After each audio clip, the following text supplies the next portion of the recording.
Today we're looking at Atomfall, a new game coming from Rebellion, the studio behind this Sniper Elite series and Zombie Army. Like a lot of people, when I saw the gameplay overview trailer for Atomfall, I assumed it was another post-apocalyptic game, the likes of which we'd seen before, like Fallout 4 or even the most recent Stalker 2. Before you can set out on that quest, you'll awaken in the quarantine zone with little knowledge about who you are, the life you've lived, and certainly the strange new world around you. A rather nasty bout of amnesia. So there you go. You wake up in a bunker, don't know who you are, you've got a bout of amnesia. I mean, we've kind of heard that storytelling before, especially in games like Fallout 4. So you can see how people see this trailer and they think, okay, this is just British Fallout. However, it turns out that Atomfall is a bit more of a detective survival game, which is a really interesting take. So there's an article that we'll have a look at today from Games Radar, which explains a little bit more about what the developers want you to be aware of with Atomfall. The article from Games Radar is Atomfall isn't Rebellion's Fallout. And there's lots of interesting things in the article, but this is where we'll start, is with Ryan Green, the art director of Rebellion, saying, eventually, maybe you'll understand what the cause of the accident was and why it may have been hushed up. You'll meet a lot of characters along the way who will have their own angles on that too, and you're free to believe them if you want to. Even though we don't feed it to you in a nice sequential way, our setup makes for a really rich story. It's kind of like one of those choose your own adventure books we read as kids. So this is super intriguing. Choose your own adventure. If I remember correctly, it's like you get to a chapter in a book or a certain event happens in the book. And then based on the outcome that you want, you're kind of skipping ahead to another chapter or skipping ahead a couple of paragraphs. So that's super interesting that they've based the story like that. There are RPG-ish elements, but it's definitely not an RPG. Atomfall is a detective game. It's a survival game. There's weird stuff happening around you and you have to adapt to it. You have to talk, you have to research, and you might have to do violence. So that's really interesting. It's definitely not an RPG, and they're almost in a very direct way saying to you, hey, this isn't Fallout 4, because they're very, I'd say they're hyper aware that that kind of comparison is going to be made. So it's not Fallout 4, it's a detective game, okay? What's interesting though is I understand the survival game mechanics. It's Resident Evil, it's Silent Hill 2, it's Alan Wake to a degree. It's limited resources, ammos, and heals, and some other survival games take that even to the nth degree. And there's like stamina meters, hunger meters, water meters, etc. But a detective game, like what do they mean there? Is it kind of like the Vanishing of Ethan Carter or a Batman Arkham game where you do some kind of like light detective work to help move the story forward? So that's interesting, and I hope that it's done really well. So let's have a look at the moment within the trailer. I've just paused the trailer here, and it's a note which has been found in game. And down the bottom here it says, it's no longer safe here, so I'm moving camp to the bunker up the hill. Helen didn't know about that one, Jackson. So this is obviously a mechanic where we found a note and it's driving the player forward and kind of suggesting that there's a bunker up the hill that they need to go and explore. So maybe this is what they're talking about when they're talking about the detective aspect of the game. But there's more that they mention in the trailer, so let's go to that. As you explore these places, you'll find secret bandit hideouts, mysterious messages, secrets, clues, and leads that might help you figure out how the world fell apart. These can lead you to eccentric characters, secret hideaways, or even the rundown bunkers. All right, let's jump back to the article. There's a giant spider web of leads. There are situations where you might do something that befriends one person or upsets another, and there's loads of that happening all the time, says Ben Fisher, creative director for Atomfall. We signpost that you found a lead, but we don't tell you that you've lost a lead. So this is really interesting as well.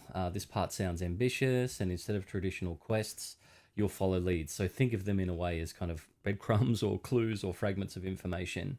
A conversation you might hear that hints to something. So a few games have tried this before in the past. There's no quest markers or waypoints. So I immediately think of like Control by Remedy. And there was a lot of reliance on the map, and I think I had some real frustration with that map and trying to find where the game wanted me to go. But that said, it can be really compelling and quite immersive if developers do this well, or it can be confusing and frustrating. So if you don't play a game kind of back to back to back 8 hour sessions and you kind of play a little bit and then have a bit of a break and come back to the game, it can be hard to remember where you're up to or exactly what you're doing. And if the game doesn't signpost kind of your next steps in a way, it can feel a bit frustrating. But there are games like Breath of the Wild where you kind of don't necessarily follow a quest line. You can kind of approach it in any way you like, and we all know that that's a fantastic game. So this could work really well. Hopefully Rebellion do this part well. It could make or break the game. The article goes on to say, theoretically, you could play through the game by killing every single character and still find enough leads to uncover a route through the game and understand what's happening, teases Fisher. Green tells me that there are around 5 or 6 core endings within Atomfall, and it's how you choose to pursue leads that will bring each into focus. So this is really interesting. Multiple endings, around 5 or 6, that are shaped entirely by the leads that you choose to pursue and the decisions that you make in game along the way. So this is interesting. It's about following threads, I guess, that interest you rather than kind of necessarily getting bogged down in too much side quests. And this can be a benefit of a game that adopts a bit of a choose your own adventure style narrative. This can be a benefit that you are really compelled by the story and pulled forward through the game. So hopefully this is done really well. I think a few games have tried to implement kind of player choice having consequence narratively. My mind straight away goes to Star Wars Outlaws, where they did this recently with factions and reputation. And apart from perhaps making certain areas easier to access if the faction liked you, it ultimately culminated in the end game sequence where the faction kind of shows up and helps you in a bit of a space battle. I don't mean to spoil Star Wars Outlaws, but it really didn't have much weight or gravity. So hopefully they do this well, where your choices have meaningful impacts to the 5 or 6 different endings. If it isn't done well, it can feel pretty superficial. Just a bit of a quick fun fact here. Check this out. Part of the idea for this whole thing was one time when Jason had been out walking in some natural area, says Green, recalling a story about Jason Kingsley, one of the enigmatic and somewhat eccentric co-founders of Rebellion, who spends his spare time living as a medieval knight. I was like, what? A medieval knight? I gotta check that out. So, of course, I did, and I just Googled him really quickly, and this is him.